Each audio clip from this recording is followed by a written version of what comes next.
Hello everybody, welcome back to the channel. Exciting video for me today. I've been waiting for this to come in for a couple days now. And as you can tell from the title, I'm sure we're going to be checking out the Range Technology Dynamic Fuel Management Disabler. So if you watch my other video on seeing if L7 disables it, kind of speculation, seeing whatnot,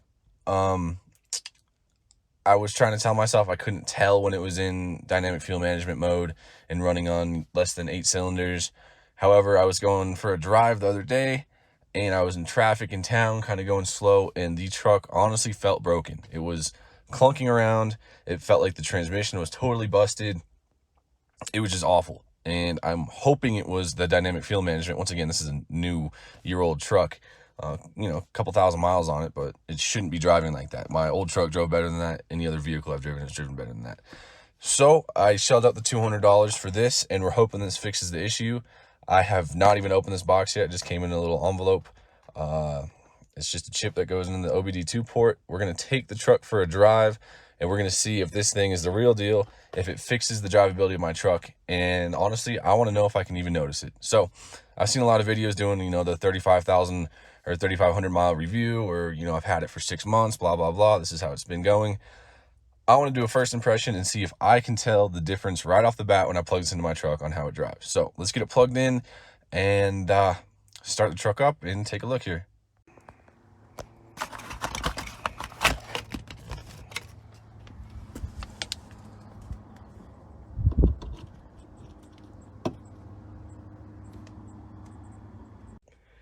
All right, it's absolutely roasting here. Get her fired up. So let's take a look here. No check engine light.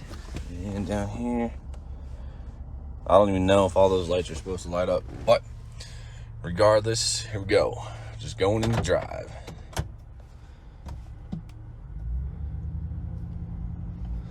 So where I could really tell that it was in deactivation mode was going slow, kind of rolling around corners and whatnot, and then also on the highway, because I could hear the exhaust, kind of what I was calling Subaru mode. So I'm just gonna be quiet here for a little bit, try and listen for that exhaust, and honestly just drive the truck.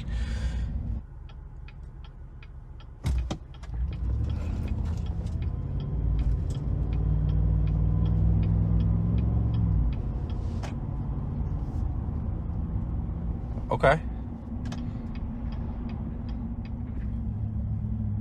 I'm not gonna lie at all, that is amazing.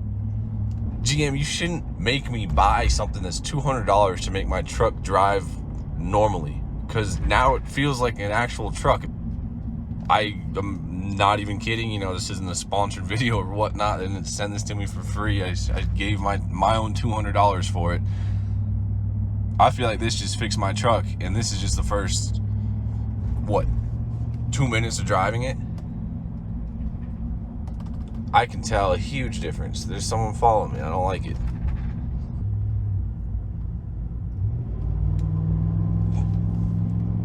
Look at that. Just a good old-fashioned downshift right there. No weird revving.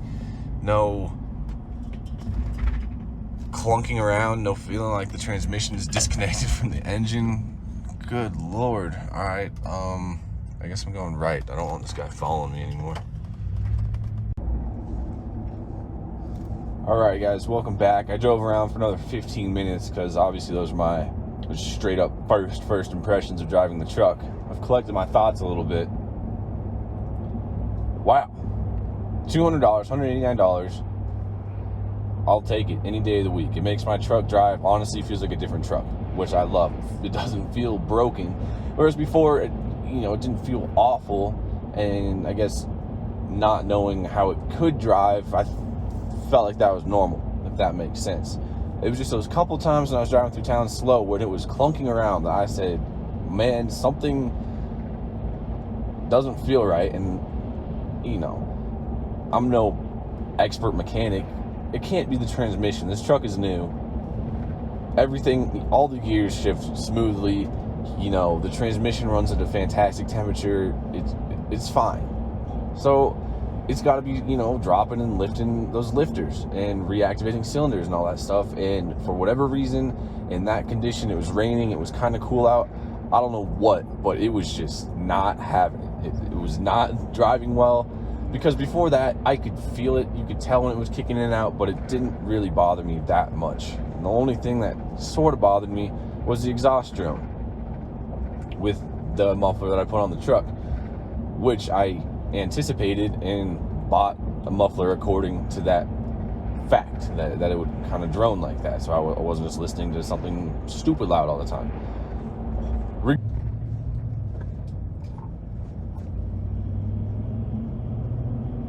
Oh, look, it holds a gear and it accelerates. It doesn't clunk around, it doesn't rev weird. This guy in the Raptor's gonna go nice and slow now. And it's, yeah, there's no exhaust droning. Wonderful. Anyway, yeah, if you're gonna buy a truck or sports car and want to run it on fewer than 8 cylinders, give us a button so I can turn on eco mode. It'll run your system. Or, you know, I can have it in regular mode and it's gonna run as a V8. Like, good Lord, don't make me spend $200 on a chip that plugs into my truck that may or may not void my warranty when I take it to the shop. You know, whatever. I think what would be real cool is if they, you know, they have to get around this stuff, put a small V8 in it. You know, like I had a 4.8 in my old silver truck. Make something like a 4-liter V8. Something small. Twin turbo that, you know.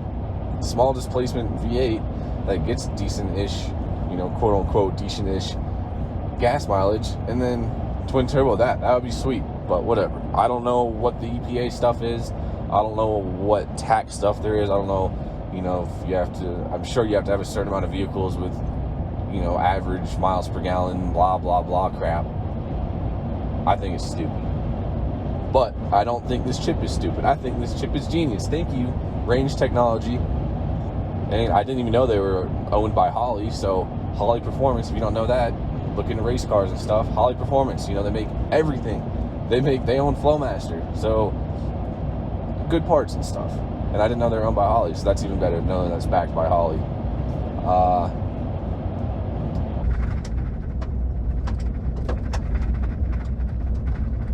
Throwing up rocks, brother. But yeah, I mean, in third gear, I'm gonna give it some gas. Look at that. Holds, I don't even know, it could be fourth gear, could be fifth gear. Holds the gear, doesn't downshift, spins the tires. Hell yeah, brother. Love to see that. It doesn't do any of that weird, it doesn't think anymore, it just does. Anyway, if you can't tell by this rambling and everything I've said, I think dynamic fuel management is stupid. Sure, if you want to put it on your Malibus or your whatever small Equinox Traverse, you want to put it on that, go ahead. You know, put it on your smaller cars, smaller SUVs. You know, you put a 3-cylinder engine in the Trailblazer. Good Lord, GM, you're going downhill, first off. Second off, if you have to put it in for governmental controlling shit, give us an option to disable it. Don't make me... Well, actually, I have no problem giving Holley $200 of mine, but I'd prefer not to. Give us the option. And don't make it mandatory. This product, if you have a Chevy truck that you actually want to drive normal, or a Camaro, or I hope to God they don't put it in the Corvette. If they put it in the Corvette, that's just wrong. But I know they put it in the Camaro. And you want it to drive like it should, I would strongly recommend one of these. And with that said, you know, I was slightly concerned about warranty. And putting down the second gear here. Oh, we're getting first gear. Sounds nice. I am slightly concerned about warranty. I still am slightly concerned about warranty. First off, let's hope that I don't have to do any warranty claims on this truck. That would be prime. And that was my thought. I was like, all right, what are the odds I have to do a warranty claim on it? Hopefully 0. I've never had a new vehicle under warranty, so we'll see. Second off, if I do, obviously I'm going to unplug it and take it to the dealership. So should that happen, I will let everybody know if that does in fact void your warranty or if you're safe. But obviously that's contingent on the fact that the truck breaks, so we'll see. Anyways, thanks for listening to me rant about how my truck should be, and this Range Technology dynamic and active fuel management disabler, 12 out of 10 stars, worth $189. I feel like I'm driving a brand new truck right now. I honestly just want to go driving around and experience how it feels, because I like it. Anyway, thanks for watching this video. If you guys want more content, make sure to subscribe. Any questions, comments, or whatever's concerns about my health, leave them down below, and I'll make sure to get to them. Thanks for watching, guys. We'll see you in the next one.